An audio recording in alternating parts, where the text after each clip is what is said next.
কথা শেষ করতে পারল না পেছনের কণ্ঠ। ওদিকে গুলি খেয়ে ছিটকে পড়ার মতোই আহমাদ মুসার দেহ আছড়ে পড়েছিল সামনের দিকে। তার চোখের সামনে এসে গিয়েছিল পেছনটা। ট্রিগারে লাগাসইভাবেই সেঁটেছিল তার তর্জনী। তার দেহ মাটি ছোঁয়ার আগে শব্দলক্ষ্যে তার মেশিন রিভলভার গুলি বৃষ্টি শুরু করল। তার সাথে সাথেই বন্ধ হয়ে গিয়েছিল হা হা অট্টহাসি এবং দ্বিতীয় কণ্ঠের বিকট উচ্চারণ। দেহটি মাটি ছোঁবার পর পেছনটা সম্পূর্ণ নজরে এলো আহমাদ মুসার। দেখল লিফটের সামনে পড়ে থাকা লাশগুলোর মধ্য থেকে একজন উঠে দাঁড়াচ্ছে তার স্টেন গানটা হাতে নিয়ে। আহমাদ মুসার মেশিন রিভলভার তাকে টার্গেট করে। লোকটি তার স্টেন গান এদিকে ফেরানোর আগেই সে লাশ হয়ে পড়ে যায়। আহমাদ মুসা উঠে দাঁড়ালো। উঠে দাঁড়িয়ে ছুটল লিফটের দিকে। লিফট অটোমেটিকভাবে বন্ধ হবার চেষ্টা করছিল, কিন্তু একটা লাশ লিফটের দরজার উপরে পড়ে থাকায় তা বন্ধ হতে পারছিল না। সে লাফ দিয়ে লিফটের ভেতরে ঢুকল। ওপেন বোতাম টিপে দরজা সরিয়ে নিল। তারপর লাশের পাটা সরিয়ে দিল লিফটের দরজা থেকে। মোট 5টি লাশ লিফটের বাইরে পড়ে, সবার হাতে স্টেন গান। আল্লাহর শুকরিয়া আদায় করল সে। ক্ষিপ্রতার প্রতিযোগিতায় সে জিতে গেছে।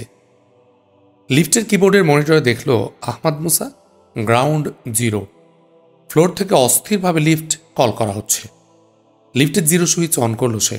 তারপর তার মেশিন রিভলভার 2 হাতে বাগিয়ে ধরে দরজার পাশে লিফটের গা সেটে দাঁড়ালো, যাতে কারো সরাসরি দৃষ্টি তার উপরে না পড়ে। উঠতে শুরু করল লিফট।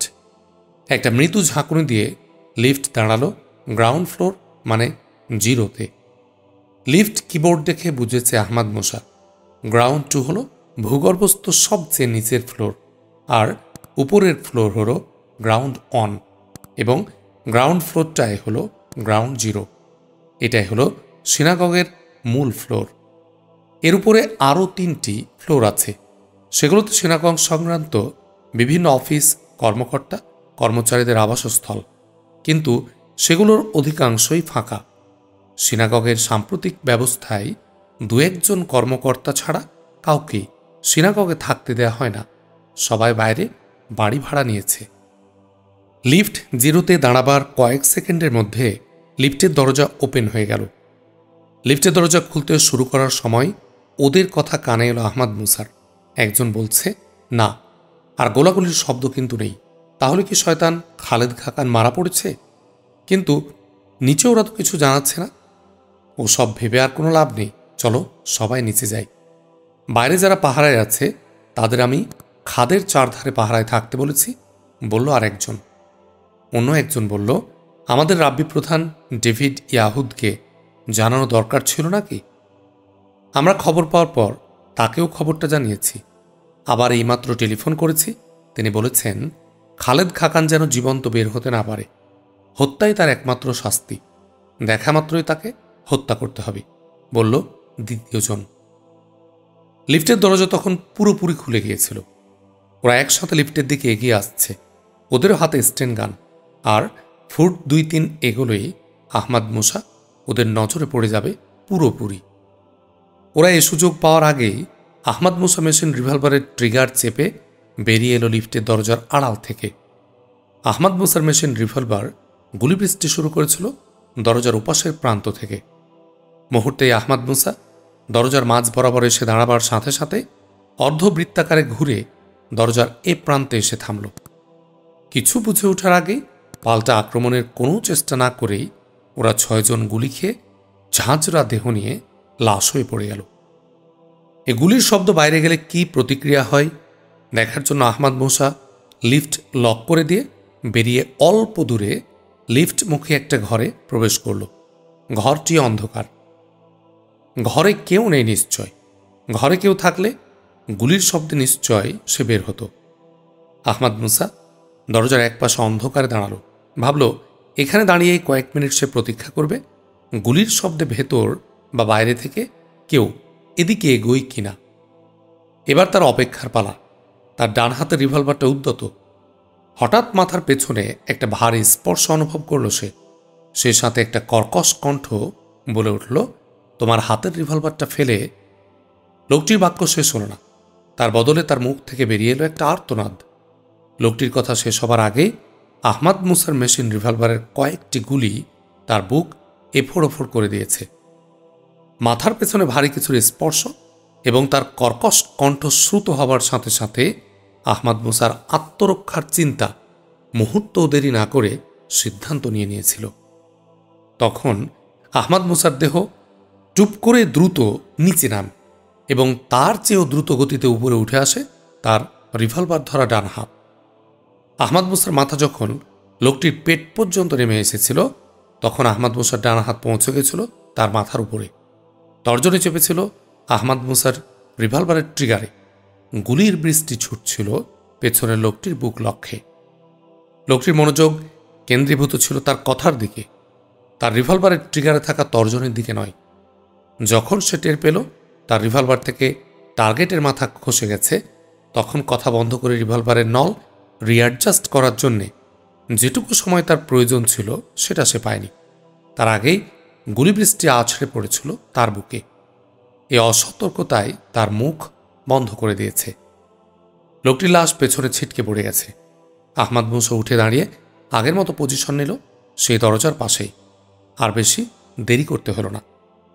দ্রুত নিঃশব্দ পায়ে শিকারী বেড়ালের মতো ছুটে এলো স্টেনগানধারী 3 জন।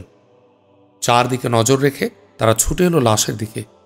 লাশের দিকে একবার তাকিয়েই তারা চোখ আতঙ্ক নিয়ে স্টেনগান বাগিয়ে কি যেন পরামর্শ করল।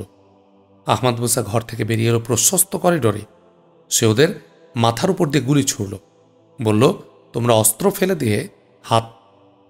কথা শেষ না করেই আহমাদ মুসা নিজের দেহকে বাম দিকে মেঝের উপর ছুড়ে দেয়। এক ঝাঁক গুলি এসে যেখানে দাঁড়িয়েছিল সেখান থেকে ছুটে যায়। আহমাদ মুসা দাঁড়িয়ে থাকলে তার বুক মাথা সব ঝাঁঝরা হয়ে যেত। আহমাদ মুসা বাঁ দিকে ঝাঁপ দিলেও তার তর্জনী রিভলভারের ট্রিগার থেকে সরেনি এবং তার 2 চোখও নিবদ্ধ ছিল ওদের উপর। ঝাঁপ দেবার পরে সে ট্রিগার টিপে ধরেছিল মেশিনের। সে শূন্যে থাকতেই এক ঝাঁক গুলি ওদের দিকে ছুটে যায়। আহমাদ মুসার দেহ যখন মাটিতে পড়ল, তখন মেশিন রিভলভারের গুলিতে ঝাঁঝরা হয়ে যাওয়া ওদের দেহ পড়ে যাচ্ছিল। আহমাদ মুসা উঠে দাঁড়ালো। মনে মনে প্রশংসা করল ওদের 3 জনের। মৃত্যুকে ওরা ভয় করেনি। প্রথম সুযোগে শত্রুকে আঘাত এনেছে। আহমাদ মুসা ওদের মুভমেন্ট বুঝতে পেরে যদি যথাসময়ে ঝাঁপ না দিত, তাহলে ওদের আক্রমণই সফল হতো। সে উঠে দাঁড়িয়ে ছুটল সিনাগগের গেটের দিকে। সিনাগগের গেটের সামনে বিশাল একটা হলঘর। এটাই প্রধান প্রার্থনা কক্ষ। প্রার্থনা কক্ষের পূর্ব প্রান্তে একটা প্রশস্ত করিডোর প্রধান গেট পর্যন্ত এগিয়ে গেছে। করিডোরের দুপাশে কক্ষের সারি। আহমাদ মুসা যখন হল পেরিয়ে করিডোর মুখের পাশাপাশি পৌঁছেছে, তখন দেখল 3 জন স্টেনগানধারী করিডোরে প্রবেশ করেছে। ওরা দেখতে পেয়েছে আহমাদ মুসাকে। আহমাদ মুসাও দেখেছে ওদের। ওদের করিডোরে দেখে একটা পিলারের আড়ালে আশ্রয় নিল সে। আহমাদ মুসাকে দেখে ওরা গুলি ছুটতে শুরু করেছে।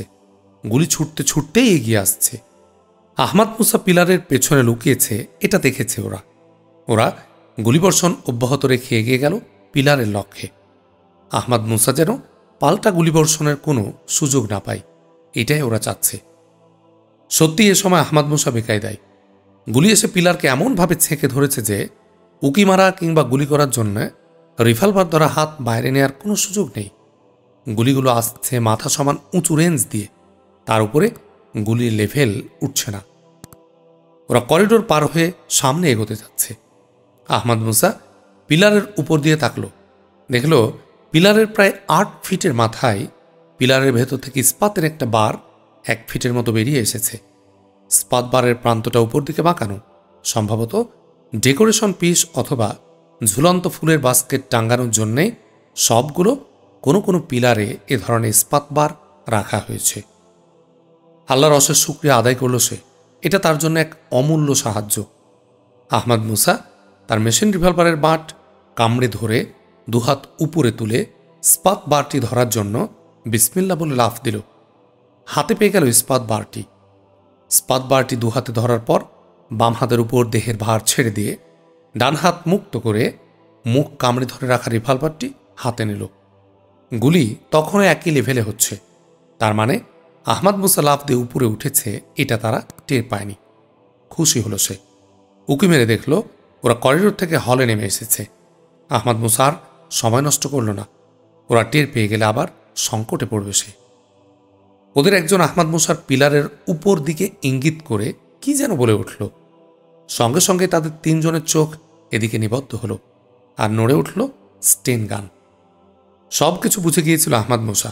প্রস্তুত ছিল সে। তার মেশিন রিভলভারও তৈরি। তার তর্জনী চেপে বসল রিভলভারের ট্রিগারে। লক্ষ্য একেবারে নাকের ডগায়। ওরাও দেখতে পেয়েছিল আহমদ মুসার রিভলভার। ওদের বিস্ফারিত চোখে মরিয়া ভাব। উঠে আসছিল ওদের 3টি স্টেন গান। কিন্তু স্টেন গানগুলো টার্গেট পয়েন্টে উঠে আসার আগেই ওরা আহমদ মুসার মেশিন রিভলভারের গুলি বৃষ্টির শিকার হয়ে গেল। পড়ে গেল হলের মেঝেতে 3টি লাশ। আহমদ মুসা লাফ দিয়ে নামল পিলারের ইস্পাত বার থেকে।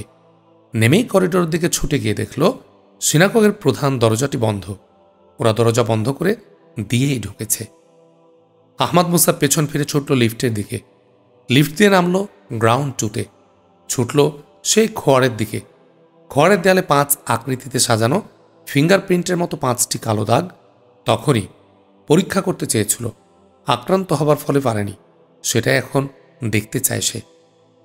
আহমদ মুসা খোয়ারে ঢুকে সেই দেয়ালে ফিঙ্গারপ্রিন্টের মতো চিহ্নগুলোর মুখে দাঁড়াল। চিহ্নগুলোর উপর নজর পড়তে আনন্দে উজ্জ্বল হয়ে উঠল আহমদ মুসার চোখ। 5টি কালো চিহ্নের সবগুলোই সুস্পষ্ট ফিঙ্গারপ্রিন্ট। আহমদ মুসার কোনো সন্দেহ নেই ওই ফিঙ্গারপ্রিন্ট নিহত 5 গোয়েন্দার। তারা তাদের মৃত্যু নিশ্চিত জেনেই মৃত্যুর পূর্বে শত্রুকে চিহ্নিত করার জন্য এই ফিঙ্গারপ্রিন্ট রেখে গেছে একটা দর্শনীয় পদ্ধতিতে। আহমদ মুসা পকেট থেকে মোবাইল হাতে নিয়ে কল করল জেনারেল তাহিরকে। জেনারেল তাহির তারিক আহমদ মুসার কণ্ঠ শুনতে পেয়ে বলল, কি খবর খালেদ খাকান, আপনি ভালো আছেন? এমাত্র গোয়েন্দা সূত্র জানালো সিনাগগে গোলাগুলি চলছে। ওখানে পুলিশ গেছে, আমিও আসছি। অভ্যন্তরীণ নিরাপত্তা প্রধান হাজি জেনারেল মোস্তফা কামালও যাচ্ছেন। উদ্বেগ জেনারেল তাহিরের কণ্ঠে। 5 গোয়েন্দা সম্ভবত নিহত হয়েছেন। তারা একটা গুরুত্বপূর্ণ চিহ্ন রেখে গেছেন। আসুন দেখবেন। গোটা সিনাগগ তদন্ত হওয়া প্রয়োজন। আপনারা এলেই আমি বেরোব। আমাকে একটু বেরোতে হবে জরুরি কাজে, বলল আহমদ মুসা। আহমদ মুসা থামতে জেনারেল তাহির তারিক বলে উঠল, কিন্তু সিনাগগের কি অবস্থা, কি ঘটেছে তা তো বললেন না। এত গোলাগুলি। তাকে কথা শেষ করতে না দিয়ে আহমদ মুসা বলল, আমি এখানে আসছি এ খবর ওরা আগেই পেয়ে যাই। তার ফলে আমার গোপন অনুসন্ধান সম্ভব হয়নি। রক্তক্ষয়ী সংঘর্ষ হয়েছে। ওদের 15 জন মারা গেছে। এই মুহূর্তে সিনাগগে ওদের কোনো লোক নেই। আপনি ওখানে যাচ্ছেন এ খবর ওরা আগেই পেয়ে যায়, বলল জেনারেল তাহির তারিক। হ্যাঁ, পেয়ে যায়, বলল আহমদ মুসা। আপনি তো সুস্থ আছেন? প্রশ্ন জেনারেল তারিকের। আলহামদুলিল্লাহ ভালো আছি, বলল আহমদ মুসা। আহমদ মুসা সিনাগগ থেকে বেরিয়ে গেল তার গাড়ির কাছে। গাড়িটা সে পার্ক করে এসেছিল সিনাগগের বাইরের রাস্তার পাশে। সে গাড়ির কাছে যেতেই রাস্তার উপরান্তের দিক থেকে একটা গাড়ি এসে কাছে দাঁড়ালো। গাড়ি থেকে বেরিয়ে এলো মিস লতিফা আরবাকান। বলল আহমদ মুসাকে, স্যার, গাড়ির কোথাও ওরা বোমা বা কোনো বিস্ফোরক রেখে গেছে। ও গাড়িতে এখন উঠবেন না, চলুন ওই গাড়িতে, ম্যাডাম আছেন। বোমা ও বিস্ফোরকের কথা শুনে চমকে উঠল আহমদ মুসা। কিন্তু তার চেয়েও বেশি চমকে উঠল ম্যাডাম মানে জোসেফাইন এখানে আসার সংবাদে। আপনারা এখানে এ সময়? দুচোখ কপালে তুলল আহমদ মুসা।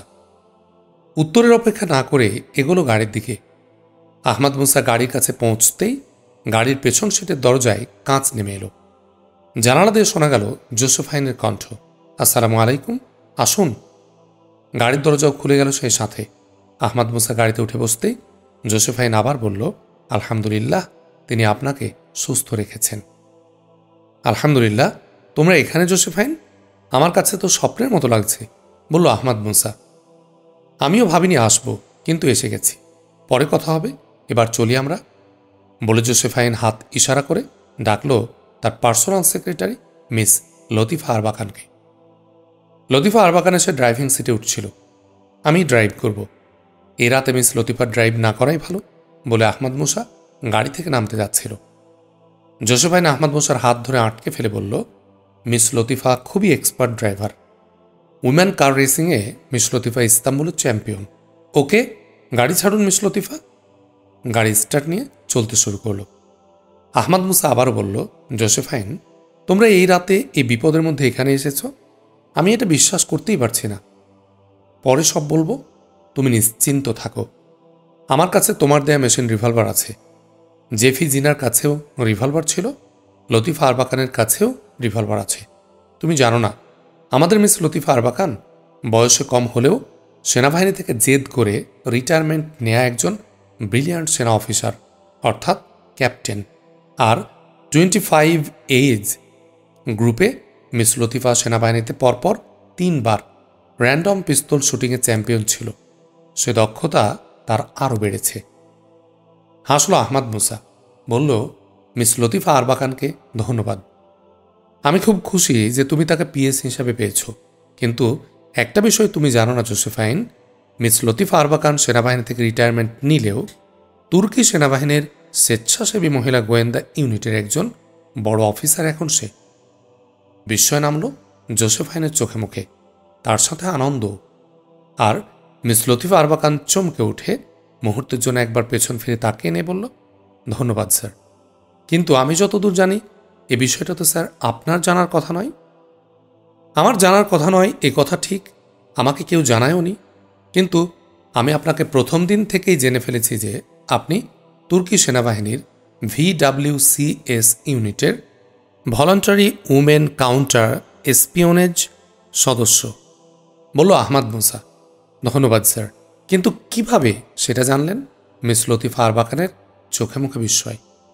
আহমাদ মুসা বলল, আপনার বাঁ হাতের অনামিকায় একটা গোল্ড রিং আছে, যে গোল্ড রিংয়ে VWCS অক্ষরগুলো উৎকীর্ণ আছে। আমি জানি VWCS এর সকল সদস্যের বাঁ হাতের অনামিকায় এই রিং থাকে। এটা তাদের প্রাথমিক আইডেন্টিফিকেশন। মিস লতিফা আরবাকানের চোখে মুখে নামলো এবার অপার বিস্ময়। বলল, এই ছোট বিষয়টা আপনার নজর এড়ায়নি স্যার। আপনি অসাধারণ, অনন্য অসাধারণ স্যার। আপনিও কম নন মিস লতিফা। আমি খুব খুশি আপনাকে সাথী পেয়ে। বলেই জোসেফাইন প্রসঙ্গ পাল্টিয়ে বলল, সিনাগগে কি ঘটল এটা কিন্তু আমাদের জানা হয়নি। সেটা বলবো, কিন্তু তার আগে বলো, জেফি জিনাকে তার নাম তুমি বললে? আহমাদ মুসা বলল। হাসি ফুটে উঠল জোসেফাইনের মুখে। বলল, হো, তোমাকে তো বলা হয়নি, ওটা আমার সেই বান্ধবীর নাম, হজরত আবু আইয়ুব আনসারির মাজারে যার সাথে আমার দেখা। তুমি এটা জানো? ও, তাহলে জেফি জিনা তার নাম। কিন্তু তিনি তোমার সাথে এই সময় এলেন কি করে, এবং তিনি এখন কোথায়? সে অনেক কথা। এতক্ষণ ছিলেন। পুলিশ সিনাগগে ঢোকার পর উনি চলে গেছেন। হঠাৎ অসুস্থ বোধ করছিলেন, বলল জোসেফাইন। ছাড়লে কেন? এত রাতে উনি কিভাবে গেলেন? আহমাদ মুসা বলল, অসুবিধা হবে না, উনি নিজের গাড়ি নিয়ে এসেছিলেন তো, তার সাথে তার পিএ মহিলাও রয়েছেন, বলল জোসেফাইন। কিন্তু তিনি তোমার সাথে এলেন, তাকে এই রাতে পেলে কোথায়? আহমাদ মুসা বলল, সেটাই তো আসল কথা। তার কাছ থেকেই জানতে পারি তুমি সিনাগগে যাচ্ছ এবং শত্রুরা তোমার যাওয়ার খবর আগাম পেয়ে গেছে। জোসেফাইনের কথার মাঝখানে আহমাদ মুসা বলে উঠল, তিনি তোমাকে জানান? আহমাদ মুসার চোখ ভরা বিস্ময়। হ্যাঁ, তিনিই আমাকে জানান। উনি কিভাবে জানলেন? কটায় তিনি জানান? উনি রাত 10টা থেকে আমাকে টেলিফোন করছিলেন। আমার মোবাইল বন্ধ ছিল। আমি গিয়েছিলাম তোপকাপি প্রাসাদের এক সাংস্কৃতিক অনুষ্ঠানে। রাত 11টা পর্যন্ত আমি ছিলাম সেখানে। উনি আমাকে টেলিফোন না পেয়ে সোজা আমার বাসায় চলে এসে আমার জন্য অপেক্ষা করছিলেন। আমি ফিরে এসে তার কাছ থেকে সব কিছু শুনি এবং সঙ্গে সঙ্গেই তোমাকে টেলিফোন করি। এই খবর দেবার জন্যে তিনি ওই রাতে তোমার এখানে এসেছিলেন, বলল আহমাদ মুসা। তার চোখে বিস্ময়। খুব ভালো বন্ধু তিনি আমার। খবরটা তাকে খুবই উদ্বিগ্ন করেছিল। আমি তার সাথে যখন কথা বলেছি তখন তাকে দারুণ উদ্বিগ্ন দেখেছি, জোসেফাইন বলল। আহমাদ মুসার চোখে মুখে তখনও দারুণ বিস্ময়। বলল, কিন্তু তিনি এই গুরুতর খবরটা জানলেন কি করে? এ বিষয়ে আমি তাকে জিজ্ঞেস করেছিলাম। তিনি বলেছিলেন, সেদিন রাত 9টায় ইস্তাম্বুল বিশ্ববিদ্যালয়ের টিচার্স ক্লাবে গিয়েছিলেন তার একজন আমেরিকান অধ্যাপিকা বান্ধবীর সাথে দেখা করতে। বান্ধবীর কক্ষে যাবার সময় একটা কক্ষের পাশ দিয়ে তিনি যাচ্ছিলেন। রুমটার একটা দরজা খোলা। ভেতরে কেউ একজন টেলিফোনে কথা বলছিলেন। কথার মধ্যে তোমার নাম খালেদ খাকান শুনে সে থমকে দাঁড়িয়ে যায়। ভেতরে লোকটি টেলিফোনে বলছিল বুঝলাম, কিন্তু খালেদ খাকান লোকটা আল আলা সিনাগগে আজ রাতে যাচ্ছে এটা নিশ্চিত হওয়া গেল কি করে? তার কথা শেষ হওয়ার কিছু পর আবার কণ্ঠ শোনা যায়।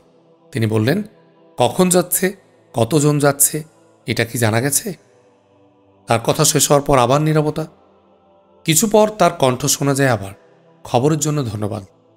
দুবার খালেদ খাকান আমাদের হাত থেকে বেঁচে গেছে। সেদিন খালেদ খাকান আমাদের একজন লোককে হত্যা করেছে। তার আজ শেষ দিন। সিনাগগ থেকে সে জীবন্ত বের হতে পারবে না। তার মৃত্যুদণ্ড আগেই ঘোষিত হয়েছে। আজ তা বাস্তবায়নের রাত। তার কথা বন্ধ হয়ে যায়। আর কোনো কথা হয়নি। এই টেলিফোনের কথা শুনে সে সঙ্গে সঙ্গেই আমাকে টেলিফোন করে, বারবার আমাকে পাওয়ার চেষ্টা করে টেলিফোনে। না পেয়ে সে ভীষণ উদ্বিগ্ন হয়ে যায়। বান্ধবীর সাথে কথা বলার প্রোগ্রাম বাতিল করে সে ছুটে আসে আমার বাসায়। প্রায় 2.25 ঘন্টা অপেক্ষা করে আমাকে পায়। আমি এজন্যে দুঃখ প্রকাশও করেছি। উত্তরে সে কি বলেছিল জানো? বলেছিল আরও 2 ঘন্টা অপেক্ষা করতে হলেও করতাম। থামল জোসেফাইন। তোমার বান্ধবী আসলেই তোমার সত্যিকার একজন বান্ধবী। তাকে আমার অশেষ কৃতজ্ঞতা দিও। আচ্ছা বলো, তুমি তো আমাকে খবর জানালেই, এবার এলে কেন? তিনিই বা এলেন কেন? আহমাদ মুসা বলল, এখানেই জেফি জিনার ভূমিকা আছে। সে আমাকে বলে এ খবর দেয়াই যথেষ্ট নয়, বিষয়টা পুলিশকে জানানো উচিত। তার কথার উত্তরে সত্য গোপন করে বললাম, তার কোনো ব্যাপারে পুলিশকে জানানোর অনুমতি নেই। তখন সে বলে, এরকম হতে পারে, তাহলে কিছু একটা করা দরকার। এত বড় খবর পাওয়ার পর ঘরে বসে থাকা সম্ভব কি করে? আমি বলি, আমারও মন এটাই বলছিল, কিন্তু আমরা কি করতে পারি? সে বলে, আমাদের একটা কাজই করার আছে, সেটা হলো সংকটের জায়গায় আমরা উপস্থিত হতে পারি। আমরা কোনো সাহায্যে আসতে পারবো কিনা সেটা আল্লাহই বলতে পারবেন, কিন্তু না গেলে আল্লাহ যে কিছু করবেন তারও সুযোগ থাকে না। তার এ কথার পর আমরা সিনাগগে আসার সিদ্ধান্ত গ্রহণ করি। থামল জোসেফাইন। তোমার বান্ধবী তো আমার বিস্ময় বাড়িয়েই তুলছে। আশ্চর্য, এমন বান্ধবী এখনও দুনিয়াতে মিলে? বলে একটু থামল আহমাদ মুসা। বলল, আবার তোমার বান্ধবী জেফি জিনা কি ওই অধ্যাপকের নাম বলেছিলেন? আমি জিজ্ঞেস করিনি, তিনিও বলেছেন বলে মনে পড়ছে না, বলল জোসেফাইন।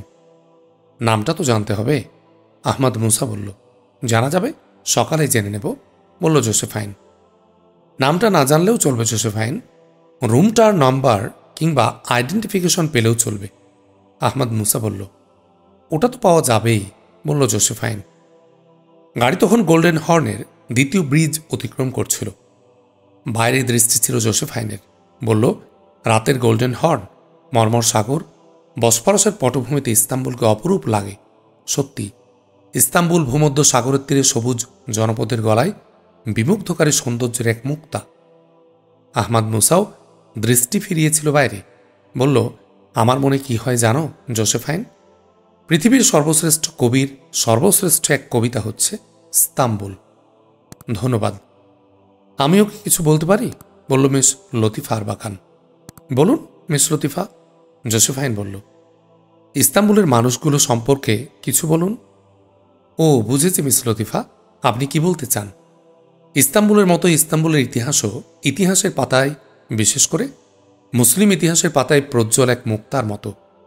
সুলতান দ্বিতীয় মুহাম্মদ এবং সোলেমান দ্য ম্যাগনিফিসেন্টরা ইস্তাম্বুলের মুক্তার মতোই মানুষ। ওরা ইস্তাম্বুলের শুধু নয়, শুধু তুরস্কের নয়, গোটা ইসলামী দুনিয়ার শ্রেষ্ঠ সন্তান। ধন্যবাদ স্যার, আমরা এসে গেছি, বলল মিস লতিফা আরবাকান।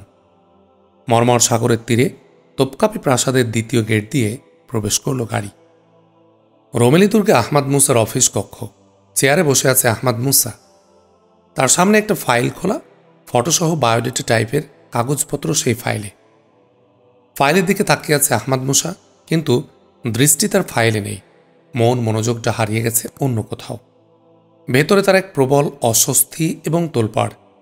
বিশ্বাস করতে কষ্ট হচ্ছে তার, কিন্তু ঘুরে ফিরে তার সন্দেহের দৃষ্টি সেদিকেই পড়ছে কেন।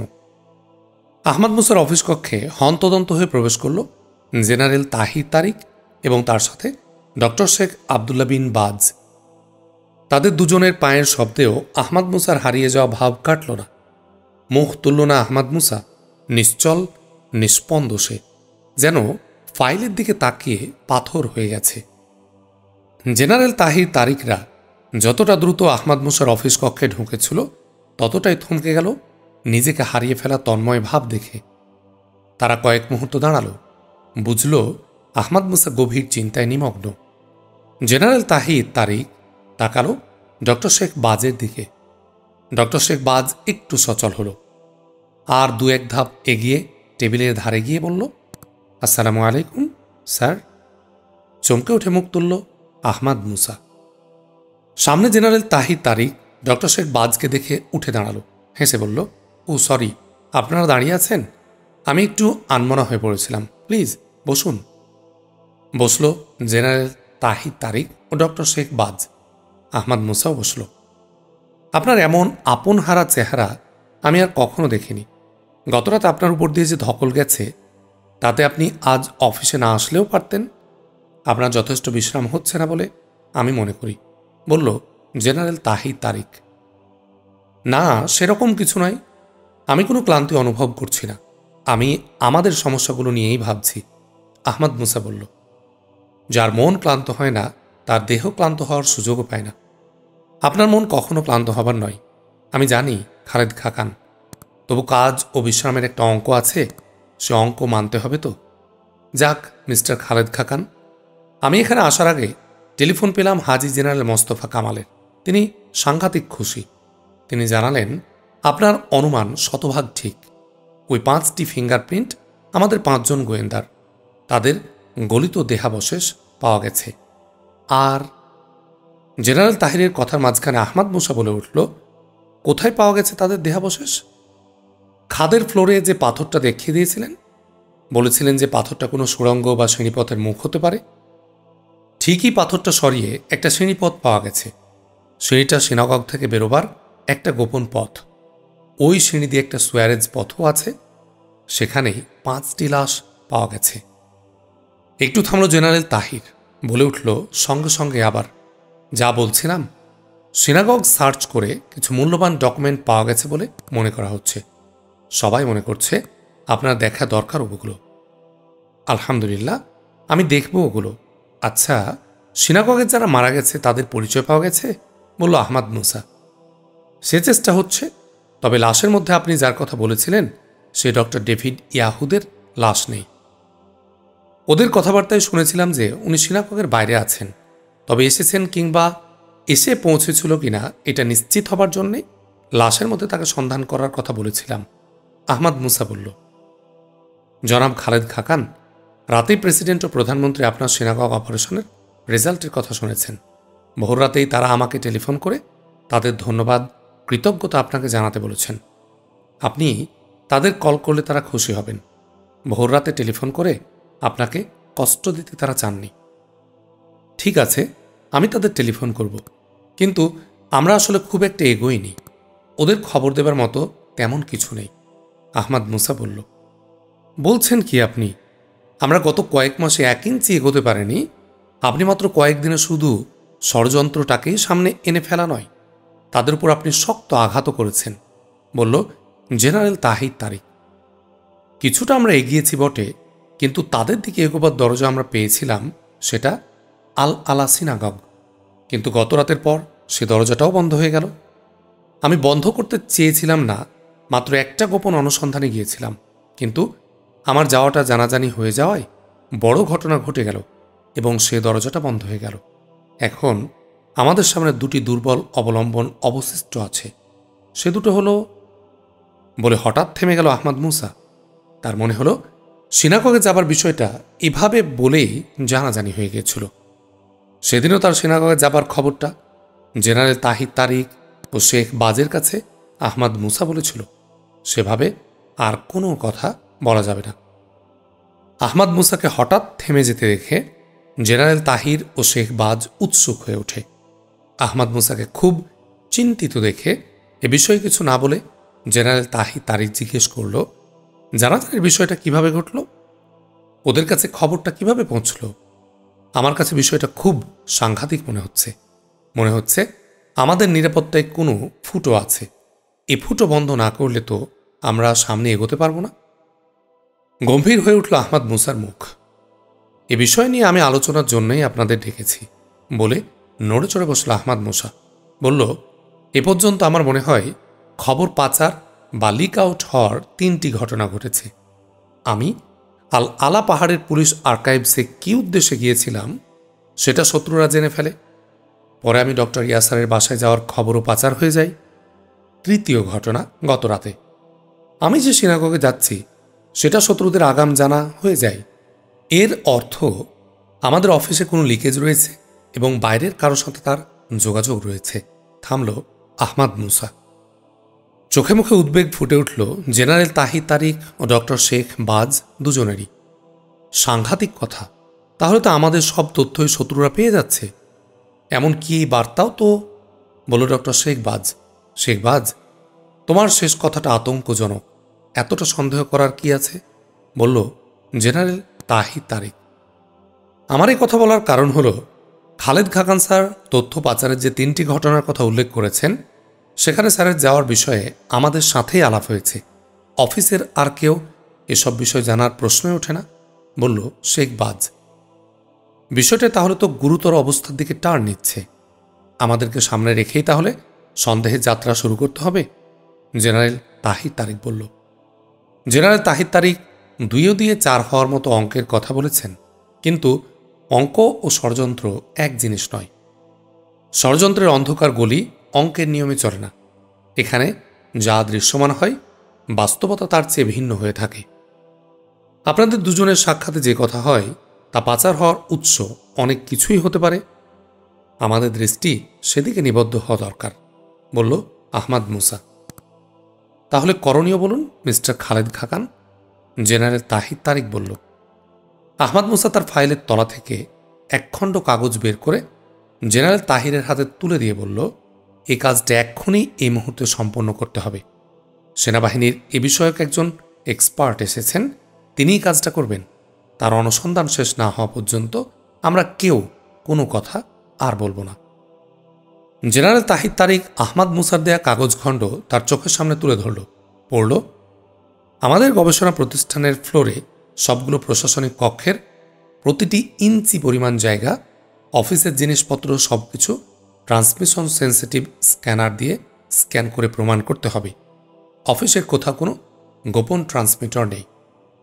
অনুসন্ধানের এই সময়টা অফিসের সবাইকে তাদের স্ব স্ব জায়গায় ডিউটিরত অবস্থায় থাকতে হবে। এ বিষয়টা লিখে দিলাম এই কারণে যে শত্রুদের কাছে এ তথ্য যাতে না যায়। আমরা আমাদের অফিসে ট্রান্সমিটার থাকার বিষয় সন্দেহ করেছি এবং তার সন্ধান করছি। পড়ে জেনারেল তাহিরের মুখ আনন্দে উজ্জ্বল হয়ে উঠল। বলল, ধন্যবাদ মিস্টার খালেদ খাকান। এ বিষয়টি যে আপনার মাথায় এসেছে এজন্য আল্লাহর শুকরিয়া আদায় করছি। হাসল আহমাদ মুসা। বলল, কাজটা শেষ হবার আগে আমরা কেউ কথা বলবো না, জেনারেল তাহির তারিক। চমকে উঠল জেনারেল তাহির। বলল, সরি, উৎসাহের বশে ভুলে গিয়েছিলাম, সত্যিই সরি। বলে জেনারেল তাহির কাগজখণ্ড তুলে দিল শেখ বাজের হাতে। শেখ বাজও পড়ল কাগজখণ্ড। তার মুখও আনন্দে উজ্জ্বল হয়ে উঠল। বলল, আলহামদুলিল্লাহ স্যার, ঠিক পথে এগোচ্ছেন। আবার কথা, বলল জেনারেল তাহির তারিক ডক্টর শেখ বাজকে লক্ষ্য করে। শেখ বাজ জিভ কাটল। সবাই যে যার টেবিলে চলে গেল। 2 ঘন্টা ধরে চলল ট্রান্সমিশন সেন্সিটিভ স্ক্যানারের অনুসন্ধান।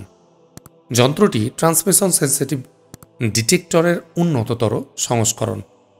এই যন্ত্রটি 2 বর্গফুট এরিয়ার মধ্যে আলপিনের আগার চেয়েও সূক্ষ্ম ট্রান্সমিটার যে কোনো কাভারের মধ্যেই থাক না কেন তা বের করে ফেলতে পারে। 2 ঘন্টার অনুসন্ধান শেষে অনুসন্ধান টিমের প্রধান কর্নেল জামালি ওনাল আহমাদ মুসার কাছে এসে তার হাতে একটা এনভেলাপ তুলে দিয়ে বলল, স্যার, অত্যন্ত পাওয়ারফুল একটা ট্রান্সমিটারের সন্ধান পাওয়া গেছে। আমার রিপোর্টে তার সব বিবরণ রয়েছে। ধন্যবাদ বলে আহমাদ মুসা এনভেলাপটি নিয়ে বলল, প্লিজ কর্নেল একটু বসুন। বসল কর্নেল জামালি ওনাল। আহমাদ মুসা এনভেলাপ খুলে রিপোর্টের উপর চোখ বুলাতে গিয়ে মুখ মলিন হয়ে গেল তার। ডক্টর শেখ আবদুল্লাহ বিন বাজের কোট পিনে ট্রান্সমিটার। তার সন্দেহ তাহলে সত্য প্রমাণ হল। কিন্তু এ সত্য হওয়াটা খুবই বেদনাদায়ক। ঘরের পরিবেশ বৈরী হলে তার চেয়ে বড় ট্র্যাজেডি আর কিছুই নেই। আহমাদ মুসা বলল, কর্নেল, এই ট্রান্সমিটারের মেসেজ কতদূর পৌঁছাতে পারে এবং এই মেসেজ একাধিক কতজন রিসিভ করতে পারে কিনা? শহরাঞ্চলে এর রেঞ্জ 10 বর্গমাইলের বেশি নয়, কিন্তু শহরের বাইরে এর রেঞ্জ 4 গুণ বেশি হয়ে দাঁড়ায়। কিন্তু এর মেসেজ ট্রান্সমিটটা টার্গেটেড। এর মেসেজ রিসিভ করার জন্য এর গোপন কোডের ফ্রিকোয়েন্সি জানা থাকা দরকার। ধন্যবাদ কর্নেল, বলল আহমাদ মুসা। ধন্যবাদ স্যার, বলে উঠে দাঁড়ালো কর্নেল জামালি ওনাল। কর্নেল উঠে যেতে আহমাদ মুসা কর্নেলের দেয়া এনভেলাপ নিয়ে ছুটল জেনারেল তাহির তারিকের কক্ষে। আহমাদ মুসা জেনারেল তাহিরের কক্ষে গিয়ে তাকে এনভেলাপ দিয়ে সব কিছু বলল। সব শুনে চোখ ছানাবড়া হয়ে গেল তার। বলল ভারী ভাঙা কণ্ঠে, শেষ পর্যন্ত ডক্টর বাজ এই বিশ্বাসঘাতকতা করল? না মিস্টার জেনারেল তারিক, শেখ বাজ নিরপরাধ। ওর কোডপিন যে একটি ট্রান্সমিটার তা উনি জানেনই না, সেটা আমি নিশ্চিত। আহমাদ মুসা বলল। তাহলে? জিজ্ঞাসা জেনারেল তাহির তারিকের। বলছি, তার আগে ডক্টর শেখ বাজকে এখানে রাখুন। কথা শেষ করে একটু থেমেই আবার বলল, তাকে বলুন আসার আগে তার কোটটা যেন তিনি খুলে রেখে আসেন। কেন মিস্টার খালেদ খাকান? বলল জেনারেল তাহির তারিক। তার কোটে কোটপিন আছে, সেটা থাকলে কথা বলা যাবে না।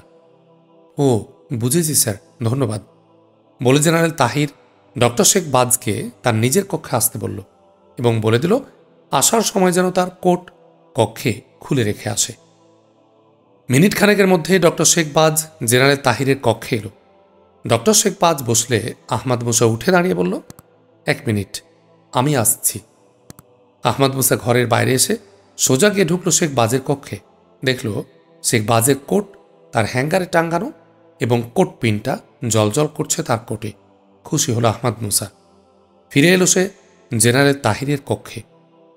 ডক্টর শেখ বাজ কোট পিনটা পকেটে নিয়ে এসেছে কিনা সেটা নিশ্চিত হবার জন্যেই আহমাদ মুসা ডক্টর বাজের কক্ষে যায়। এটা নিশ্চিত হবার তার প্রয়োজন ছিল 2 কারণে। 1, ডক্টর শেখ বাজের নির্দোষিতা সম্পর্কে আরও নিশ্চিত হওয়া। 2, আরও সাবধানতা অবলম্বন করা যে কোটপিনটা তার সাথে ভুল ক্রমেও আসেনি। আহমাদ মুসা এলে জেনারেল তাহির তারিক বলল, মিস্টার খালেদ খাকান, শুরু করুন। মিস্টার শেখ বাজ, কিছু ব্যক্তিগত প্রশ্ন করলে তো কিছু মনে করবেন না? আহমাদ মুসা বলল, স্যার, ব্যক্তিগত কিংবা যে কোনো প্রশ্ন করার অধিকার আপনার তো আছে, বলল ডক্টর শেখ বাজ। ধন্যবাদ ডক্টর শেখ বাজ, বলে একটু থামল আহমাদ মুসা। তারপর শুরু করল, বিয়ের আগে আপনার স্ত্রীর সাথে প্রথম দেখা আপনার কোথায় হয়? প্রথম দেখা হয় লেবাননের আমেরিকান ইউনিভার্সিটিতে এক আন্তর্জাতিক ছাত্র সেমিনারে।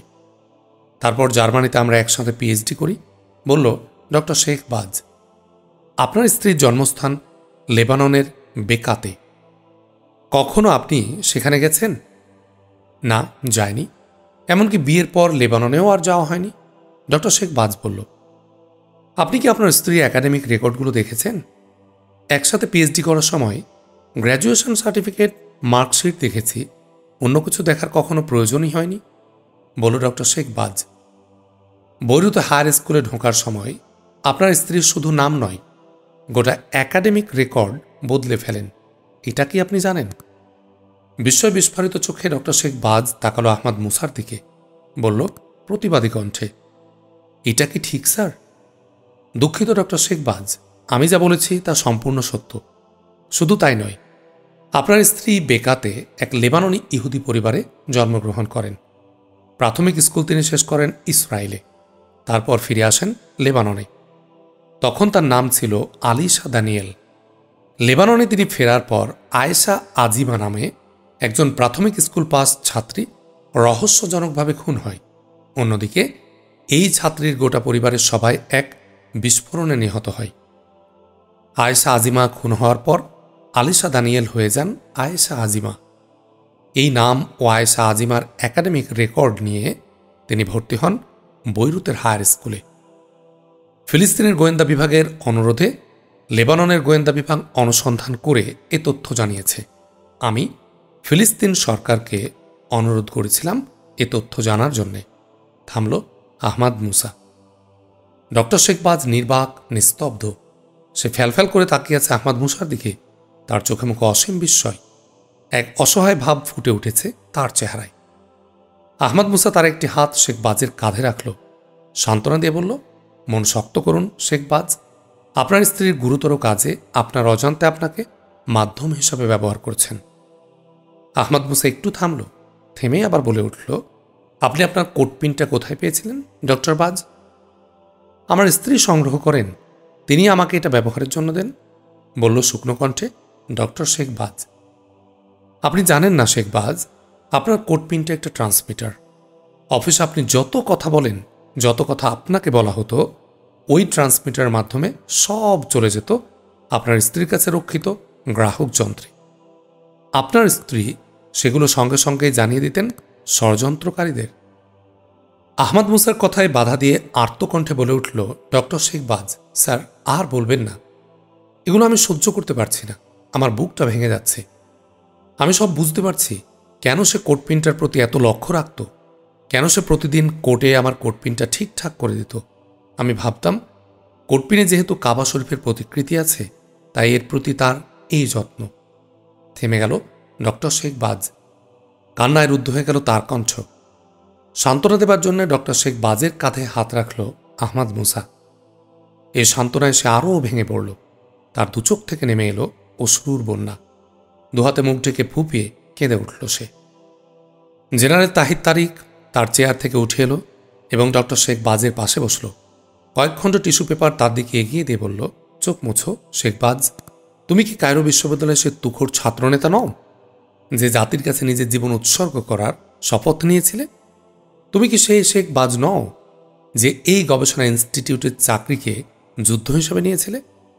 তুমি বরং এখন আল্লাহর শুকরিয়া আদায় করো যে তোমার প্রতি, তোমার জাতির প্রতি, মানবতার প্রতি তোমার স্ত্রীর বিশ্বাসঘাতকতা আল্লাহ যথাসময়ে ধরিয়ে দিয়েছেন, আরও বড় কোনো ক্ষতি হবার আগেই। ডক্টর শেখবাজ চোখ মুছল, বলল, আমার কষ্ট অন্য জায়গায় স্যার। আয়েশা আজিমা আমার এত কাছের হয়েও এত দূরের হতে পারল কি করে? সে তো মানুষ, হৃদয় ছাড়া তো কোনো মানুষ নেই।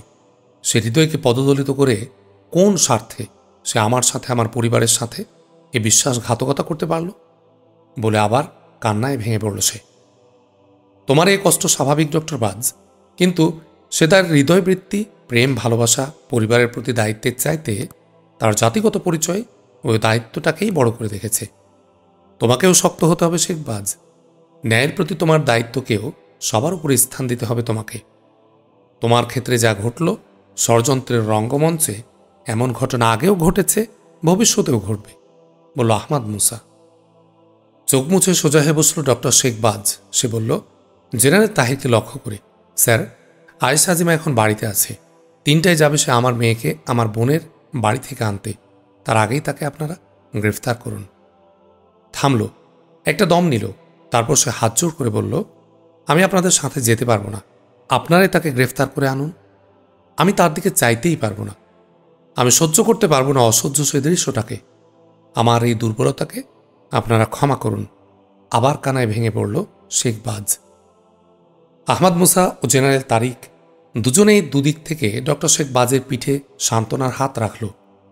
জেনারেল তাহিদ তারিক বলল, ঠিক আছে ডক্টর বাজ, তুমি যেভাবে চাচ্ছ সেভাবেই হবে। তবে আমরা তোমার বাসায় যাব আরও 2 ঘন্টা পর। এই 2 ঘন্টা আমাদের ব্যস্ত থাকতে হবে। আজ টেস্ট ল্যাবে আমাদের একটা আবিষ্কারের ল্যাব প্রদর্শনী হবে। সেখানে ওআইসি চেয়ারম্যান, সেক্রেটারি জেনারেল, তুর্কি প্রেসিডেন্ট এবং প্রধানমন্ত্রী আসছেন। থামল জেনারেল তারিক। কিন্তু তাকে ধরাটাই আপনাদের এই মুহূর্তের প্রথম প্রায়োরিটি হওয়া উচিত। তাকে ধরলে ষড়যন্ত্রটাকেও আপনারা ধরতে পারবেন। আমি জানি না আমাদের এই চিন্তাভাবনা সে জানতে পারছে কিনা, কিন্তু তাকে কোনোভাবেই পালানোর সুযোগ দেওয়া উচিত নয়, বলল ডক্টর শেখবাজ শুকনো ভাঙা কণ্ঠে। শুনে জেনারেল তাহিদ তারিক একবার আহমাদ মুসার দিকে চেয়ে মোবাইল তুলে একটা কল করল। কল পেয়ে সালাম বিনিময়ের পর বলল, স্যার, ল্যাব প্রদর্শনীটা 2 ঘন্টা পিছিয়ে দিতে হবে। একটা ইমার্জেন্সি কাজ দেখা দিয়েছে। মিস্টার খালেদ খাকানকে এক্ষুনি বেরোতে হবে। আমি তার সাথে যেতে পারি। মাননীয় প্রেসিডেন্ট, প্রধানমন্ত্রী বলেছিলেন এই ডিসপ্লেতে খালেদ খাকানের উপস্থিত থাকাটা খুব জরুরি। আপনি যদি যোগাযোগ করে একটা সিদ্ধান্ত নেন ভালো হয়। বলে ওপারের কথা শুনে টেলিফোন রেখে দিল জেনারেল তারিক। বলল, ডক্টর বিজ্ঞানী আমির আবদুল্লাহ আন্দালুসি প্রেসিডেন্ট ও প্রধানমন্ত্রী হাউজের সাথে যোগাযোগ করে এক্ষুনি জানাবেন। প্রদর্শনীতে আজ কোন বিষয়টা দেখানো হবে জিজ্ঞেস করল আহমাদ মুসা। আমাদের সোর্ডের ফোটন নেট যে কোনো উড়ন্ত বস্তুকে আটকে আরও উপরে সরিয়ে নিয়ে বিস্ফোরণ ঘটায়। আমাদের বিজ্ঞানীরা চেষ্টা করেছিল এই বিস্ফোরণটা পৃথিবীর আবহাওয়া মণ্ডলের বাইরে গিয়ে নিয়ে করার। সেক্ষেত্রে আমরা সফল হয়েছি। আজ সেটাই ল্যাব ডিসপ্লেতে দেখানো হবে, বলল জেনারেল তাহির। শুরু থেকে আমার একটা জিজ্ঞাসা, মার্কিন যুক্তরাষ্ট্রের এসডিআই এবং আমাদের সোর্ড দুইয়ের পার্থক্যটা কি? দুটিতে উড়ে আসা অস্ত্র ধ্বংস করে। আহমাদ মুসা বলল, দুইয়ের মধ্যে যোজন যোজন পার্থক্য। মার্কিন এসডিআই হল কাউন্টার ক্ষেপণাস্ত্র, যা আক্রমণকারী ক্ষেপণাস্ত্রকে পূর্বাহ্নে আঘাত করে ধ্বংস করে। আর আমাদের সোর্ড কোনো ধ্বংস নয়, একটা উড়ন্ত সকল বস্তুকে গ্রেফতার করার একটা ব্যবস্থা। সোর্ডের ফোটন নেট উড়ন্ত বস্তুকে বন্দি করে মানুষের পৃথিবীর আবহাওয়া থেকে অনেক দূরে নিয়ে গিয়ে ফোটন চৌম্বক ডেটোনেটরের মাধ্যমে উড়ন্ত অস্ত্র স্বয়ংক্রিয়ভাবে বিস্ফোরণ ঘটায়। সোর্ড এর এই কীর্তিটা আজ নিজ চোখে দেখবেন সোর্ডের ল্যাব ডিসপ্লের সময়। টেলিফোন বেজে উঠল জেনারেল তাহির তারিকের। নিশ্চয় ডক্টর আন্দালুসি টেলিফোন করেছেন বলে টেলিফোন ধরল জেনারেল তাহির। টেলিফোনে কথা বলার পর রিসিভার রাখতে রাখতে বলল, হ্যাঁ, ল্যাব ডিসপ্লে 2 ঘন্টা পিছিয়ে দেওয়া হয়েছে। প্রেসিডেন্ট বলেছেন খালেদ খাকান চাইলে 2 ঘন্টা কেন, 2 দিন পেছাতে আমাদের আপত্তি নেই। তাহলে তো হয়েই গেল। এখন মিস্টার খালেদ খাকান বলুন কি করতে হবে আমাদের? আমরা ডক্টর শেখ বাজের কোডপিনটা এখন নিয়ে নেব এভিডেন্স হিসেবে? এখন নয়, এখন পিন ট্রান্সমিশন বন্ধ রাখা যাবে না। কোডপিন ধরা পড়েছে সন্দেহ হলে ঘটনা ভিন্ন দিকে যেতে পারে। ডক্টর শেখ বাজ এখন কোডপিন সমেত কোট পরে স্বাভাবিকভাবে অফিস করবেন। আমার মনে হয় ডক্টর বাজ আপনি আইটি ইঞ্জিনিয়ার ইসমত কামালকে সাথে নিয়ে গত মাসের ডোরভিউ এর মনিটরিং রিপোর্ট তৈরি করে ফেলুন, বলে আহমাদ মুসা ইন্টারকমে প্রয়োজনীয় নির্দেশ দিল ইসমত কামালকে এবং নির্দেশ দিল এক্ষুনি ডক্টর শেখ বাজের কক্ষে আসতে। ধন্যবাদ বলে উঠে দাঁড়ালো ডক্টর শেখ বাজ। বলল, স্যার, ওদিকে দেখছি। I wish you all good luck sir. ভারী কণ্ঠ ডক্টর বাজের। বেরিয়ে গেল ঘর থেকে। খুব ভালো ছেলে, অসহনীয় এক বিপর্যয়ের মধ্যে পড়ল। কাজ যাই হোক, ওকে সাথে নিয়ে ব্যস্ত রাখার ব্যবস্থা করে গেলাম, বলল আহমাদ মুসা। উঠে দাঁড়ালো আহমাদ মুসা। উঠে দাঁড়ালো জেনারেল তাহির তারিকও। জেনারেল, আপনি হাজি মোস্তফা কামালকে বলুন আমাদের পুলিশি সাহায্য দরকার, কিন্তু পুলিশ যেন পৌঁছার পরে পৌঁছে। মনে মনে বলল আহমাদ মুসা, এখন আয়েশা আজিমাই আমাদের প্রধান দরজা লক্ষ্যে পৌঁছার, তাকে হাতছাড়া করে দেয়া যাবে না। ইস্তাম্বুল বিশ্ববিদ্যালয়ের অধ্যাপকও দরজা হতে পারেন। আয়েশা আজিমার পরেই তার পালা আসবে। 30 কাছে পৌঁছার জন্যে তার বাড়তি হাতিয়ার সাবাতি নিয়ে আসার, কিন্তু তাকে নিয়ে বেশি দূর যাওয়া যাবে না। কিছু ভাবছেন আহমাদ মুসা? বলল জেনারেল তাহির তারিক। ভাবছি 30 ষড়যন্ত্রের কথা। হিসেব কষলে খুব একটা এগোতে পারিনি আমরা। কতগুলো বিকল্প নিয়ে তারা এগোচ্ছে। বিস্তারিত না জানলে প্রতিরোধ দাঁড় করানো যাবে কোন পথে? চলুন, আয়েশা আজিমাকে হাতে পাওয়ার উপর অনেক কিছুই নির্ভর করছে। চলুন, বলল জেনারেল তাহির তারিক। আসসালামু আলাইকুম রহমতুল্লাহ। আলহামদুলিল্লাহ রবিল আলমিন।